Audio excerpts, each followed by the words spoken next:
Okay, so this is episode 15. The trailer for Bill and Ted 3 just dropped yesterday. So me and Z have basically just seen it, and this is our impression of it basically.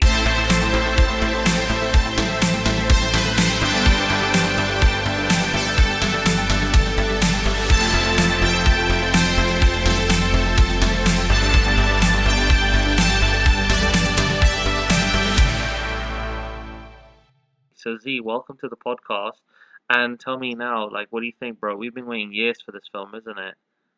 Yeah, hey everyone, welcome to the House of Rap. This is Awesome to 3, which is called Bill and Ted Face the Music. It's an interesting title, isn't it? The name of it. Like, I wouldn't have expected it to be called Face the Music. It took me a while to get used to the title, but that being said, it does work. It's kind of sitting well with me. Yeah, What do you think of the actual font and the design of the actual poster, the first poster, from a design point of view? Because you're a graphic designer and you design all the posters for Rep. So give me your kind of thoughts on all this, the font, the design of all this. Like, is it I think good?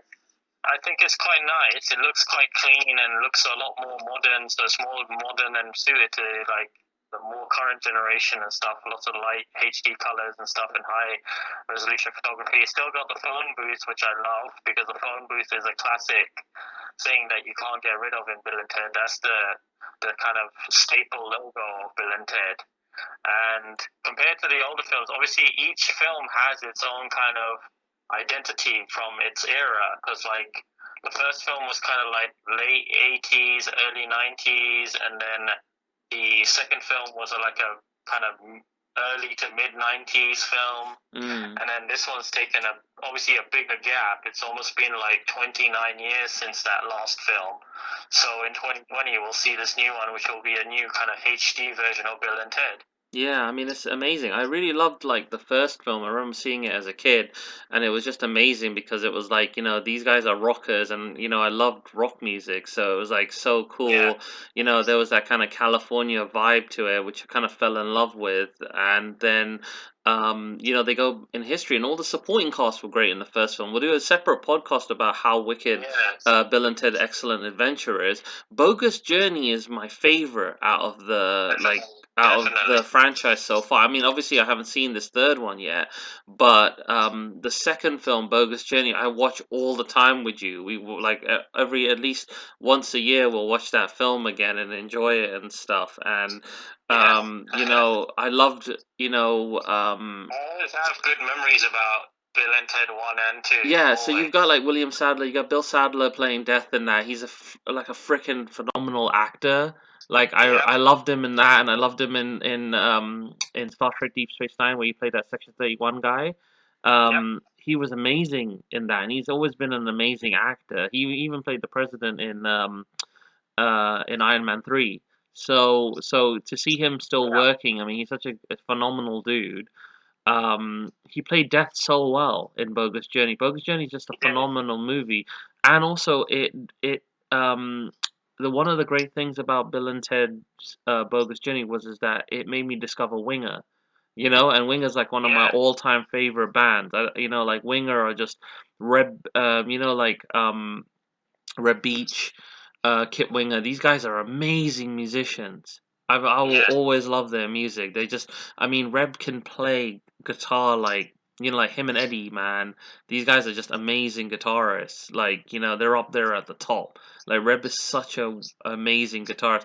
We'll talk more about Bogus Journey in another separate podcast because there's so much of we can course, talk yeah. about. Yeah, so I'm loving this. I'm at Orion Pictures. So that's a nice throwback to us, like the classic movies we used to watch.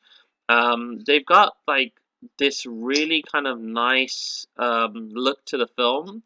Their wardrobe is very interesting, though. Yeah, I it, think it's also interesting to see like coming off like Keanu's like resurgence of hype and stuff and the hype around this film. yeah, yeah, yeah, It's kind of come at that time where it's aimed at our generation to kind of yeah. like move forward but also be nostalgic about these characters. Yeah. What I found is that, they know they're doing that kind of thing like I don't know if this is intentional, but basically when they first started, we used to see films that were like throwbacks to Zorro and these kind of Yeah, pulp action heroes. So that demographic was buying into that and watching newer versions of their heroes coming on screen. So like Batman, yeah, we discovered Batman in the 80s, but Batman had been around for such a long time. So these people were seeing like modernized takes of their childhood heroes. So Spider-Man and stuff, like so I remember going to see Spider-Man, the movie, the Sam Raimi one,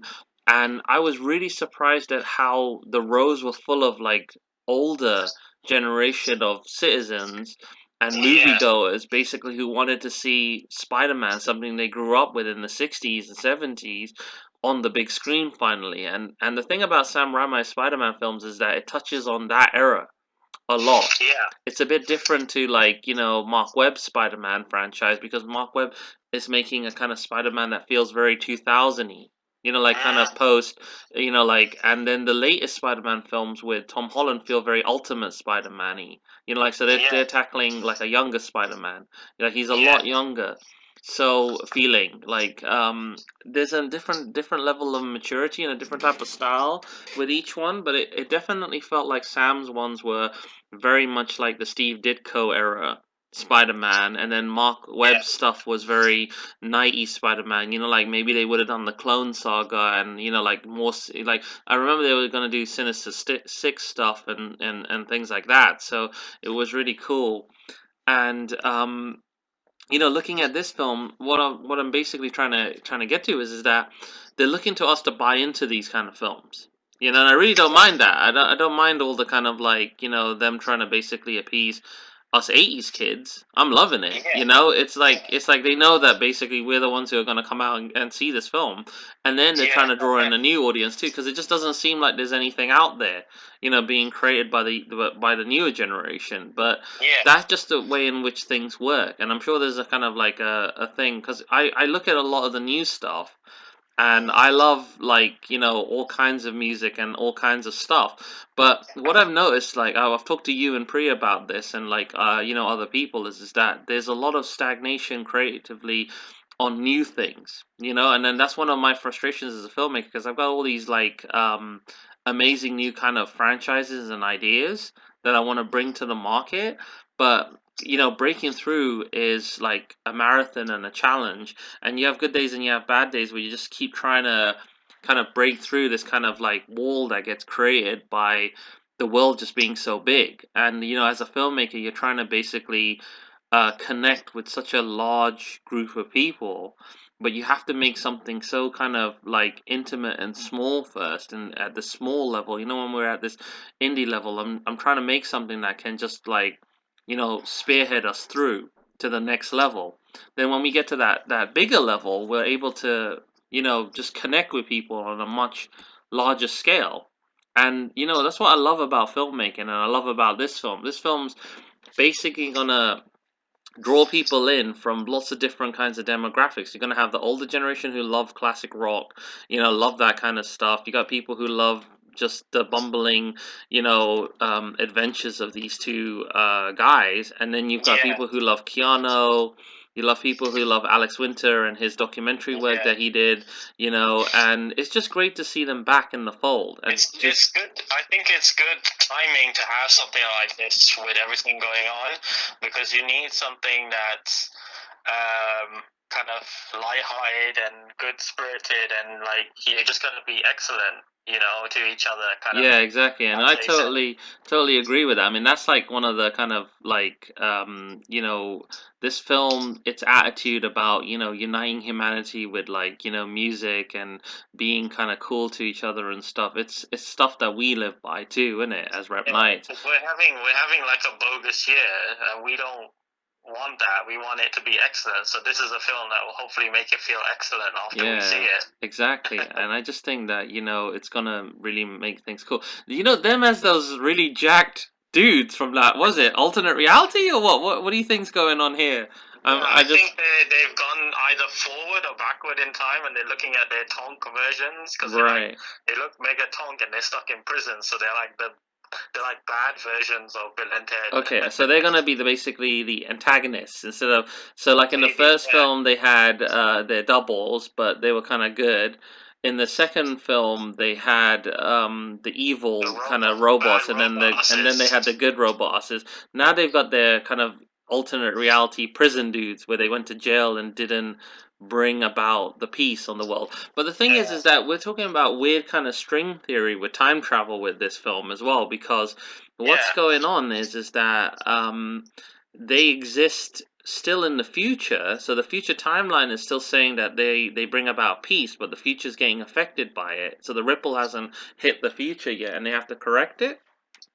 Okay. From what I can tell, because the way that the time travel kind of works, yeah, the kind of thing, it's just malleable. The timelines Yeah. can be changed and fixed and stuff. So if they're like these like evil versions of the Wild Stallions, these kind of hard rock kind of jail dudes with all these tats and stuff, something happened. Yeah. Like they went to Yeah. jail or something, and then they were never able to bring about that kind of euphoric world peace in their Also, reality. I noticed that a lot of the CGI looks much better for like the time traveling with the phone booth, Yeah, like yeah, they're going yeah. through the tubes of time and stuff, Mm, and mm, whatever they used to call it in the first film, I can't quite remember, but all yeah. the electricity looks better I and can't stuff. remember what George Carlin said as Rufus. I miss him.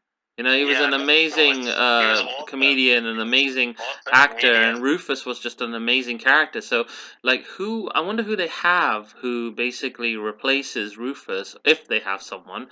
And then number two, everybody seems kind of a bit more darker when they're talking to them. So something's happened to reality, and they're kind of being looked at in not such a good way anymore. And there's some Also, little. if you look at the trailer, it's still got the kind of the phone booth look from the first film with the Very funky true. antenna, not the rounded antenna that the second film had. Yeah, the art direction of the second film was a lot different. They tried to kind of enhance the phone booth's look with that rounded Yeah, antenna and a more futuristic thing. Because Rufus uses his kind of glowing flying V guitar to kind of yeah, attach flying V. himself to Yeah. the Also, ship. the film features what looks like is a very brief shot in the trailer, but it looks like it shows their daughters. So they've had each Bill and Ted have had daughters in the time. Right, yeah. So they have two daughters. So we've got basically Hugo Weaving's niece playing I think Alex Winter's daughter. So she looks kind of like Missy. And then Yeah, Bill's had with the princess a daughter as well. Who actress? I'm not sure who plays her. I haven't checked her out to see what the cast are. The actress yeah, is very familiar. Who plays that head future timeline leader lady? You know, yeah. She's a well-known actress. I can't remember where she's from, but she's a very good actress. Yeah, Cinematography wise, this film's really good. It's got it enhances the colors at the right moments, but it's also got this kind of modern look. I miss that kind of I think they missed an opportunity to give it that retro San Dimas kind of look. If they had shot it in an older school yeah, way, the film could have been a little bit more timeless instead of looking super digital like it looks here. A lot of it also looks backdropped. And one thing that I really want to say, yeah, is I really want to give props to Keanu. He's one of my top G's. I love this guy. I really want to work with him. Like his philosophy with motorcycles, movies, yeah. He's a acting. cool He's dude. just such a badass, and I love all of his films and stuff. He's one of the guys who just went, it doesn't matter how big I get with Matrix, with John Wick and stuff. He still works with people that he finds a comfortability and a loyalty to. He's very loyal. He doesn't let his ego get to him. He's not an egotistical actor in any sense of the word. He came back to this. He could have just said no. He could have said, "Look, Yeah, I've moved past yeah, that." absolutely. It's like he could have said, "This is something I did as a kid when I was struggling, and now I'm this huge actor, and I don't think I should go That's back to true. this. This Yeah, is beneath me." there's no But ego running about but on for this him, one. it isn't. For him, it's like, this is something that made me. Why wouldn't I come back? I love this. So he's one of the And guys with what? Alex. They championed this for so many years. I remember almost a decade ago, they've been trying to talk about making this film. So it's taken Yeah, them almost like 10 years to even get it off the ground, it feels like. yeah, it's cool. Yeah, because on lots Also, of I different noticed things. that if you look towards the end of the trailer and the credits, you can Yeah. see that it's done by the same writers, and I believe the same director from either the first one or the second one. I'm not sure. Really? So it's the same. So it's the same team as Same well. people, yeah. That's phenomenal. So That's amazing. hopefully they've written, the writers are the same writers It's who've gonna be good directed. then. Basically,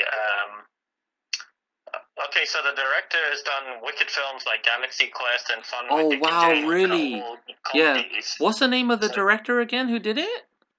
Dean Parasol. Oh wow, that guy's amazing because Galaxy Quest is like one of my all-time favorite films.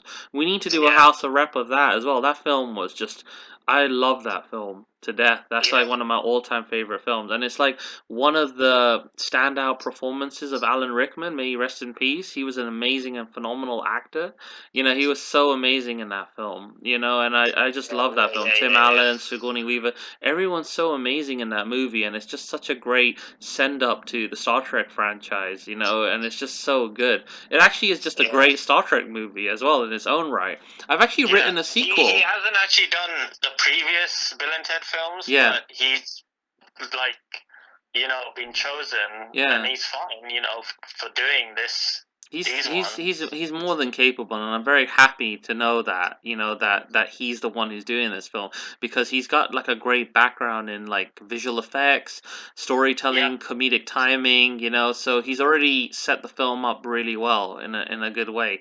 You know, the other thing that I wanted to touch on is, you know, that wicked, I've got that really wicked idea for a sequel to Galaxy Quest. So I wish I could meet with these guys, you know, and get that done, because that would be a really fun yeah, film, because the hook and the storyline is really wicked, and it deals with all these kind of remakes and reboots and stuff like that. You know, it's really yeah, fun.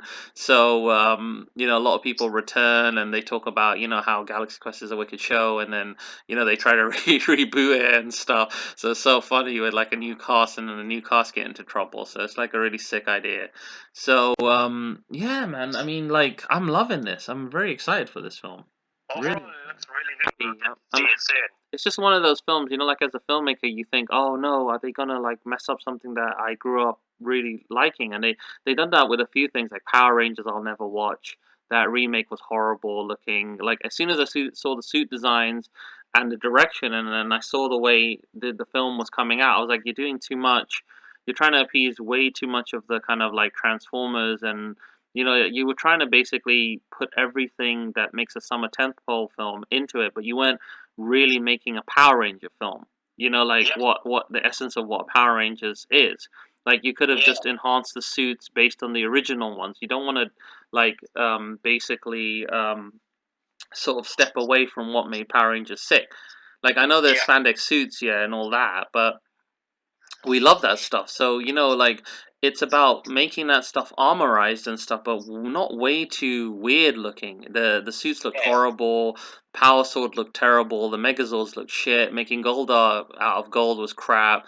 Rita being kind of like green, like a kind of like a homage to say that she made the Green Ranger. It was basically trying to Hollywoodize and westernize the Sentai franchise and separate the continuity and the look of the show, so that they could say that this is yeah. completely our own stuff now.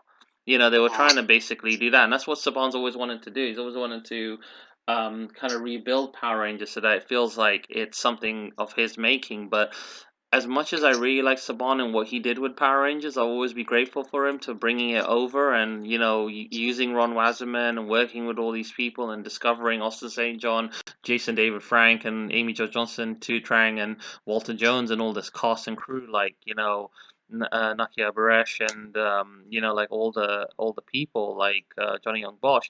He, you know, it's still Sentai, you know, in the at the core of it. So both are good in their own way. It's almost like a remix, like a sort of like a remix of the Sentai stuff. And sometimes it does it better, you know, than the Yeah, Sentai stuff. It uses the Sentai stuff a lot better. Sometimes they get it wrong. We'll talk yeah, about it deeply in the podcast, because I'm a huge fan of Super Sentai and Power Rangers. Like Power Rangers has yeah, always been a big deal for us. You know, I yeah, remember in school I used to love it. It inspired me to, you know, do martial arts, to, you know, do the stuff, the rep nights and things like that. It's been a big inspiration for me. Like heroes like Batman, you know, Power Rangers, you know, X-Men, the Avengers. They're huge inspirations for me to like do what I want to do, what I'm doing now. with what the Yeah. Rep Nights But is. going back to Bill and Ted, even this was an inspiration for us because in terms Absolutely. of music, it was Yeah. a big inspiration. Yeah, I mean it made us like it made me fall really in love with rock and roll and stuff and guitar, and I wanted to play guitar and do stuff, and the Yeah, bands that I like, Winger, and I discovered it's just so amazing, bro. It really helped, it inspired us a lot, and I'll always be yeah, thankful yeah, yeah. of these films for that. And it's another film that top, like my top films that inspired me to do stuff. And yeah, so yeah, just you know, we'll talk about Super Sentai, we'll talk about Power Rangers, we'll talk about Bill and Ted separately in podcasts. It's going to be really great. We're going to have a Yeah. lot of great stuff to talk about this season. Season one's cracking on. You guys are listening to the House of Rep. So this is our podcast show. We're the Rep Knights. I'm Ray. I'm the director and leader of the Rep Knights, and then this is my brother Z. So if you're just tuning in or you're just like skipping through, just to let you guys know, we've been talking about Bill and Ted's Face the Music, which is the third Bill and Ted film. And, as always, you're going to be listening to our thoughts on this stuff, our voice. The Rep Knights are filmmakers in the business. We're working our way up. We've got a lot of talent. We've got a lot of, we've got about 10, I think about 13 years of work right now that we've been doing independently. So we're fiercely independent. And we're working our way up the ladder. We want it to be right and on the right terms. We want to break into the Hollywood scene, get a little bit more mainstream stuff. It's our passion. We just want to entertain people. So I'm hoping when people listen, they know that me, Rage and Jew, as a filmmaker, I just love this stuff. This is basically my life, and I hope in the future when people go back and revisit this stuff, this is kind of like frozen in history, and they see that I'm the same person that I am right now, and that I was when I started the company. It's just I Yeah. have a huge love for film, and so do you, bro. Both of Yeah, us as absolutely. brothers, we're like, And I look forward to watching Bill and Ted 3. yeah, I think it will be an awesome film, and bring it on. yeah, absolutely, absolutely. So yeah, so Z, thanks for joining me on this episode of the podcast, and I'll see you on the next one, which will be the Rise of Skywalker. We'll be wrapping up our visit down the sequel of Star Wars, isn't it? So it'll be really Yeah, cool. So awesome. yeah, I'll catch you on the next one. So this has been episode 15, Bill and Ted Face the Music's trailer reaction. Thanks for tuning in, guys. We'll see you on the next one.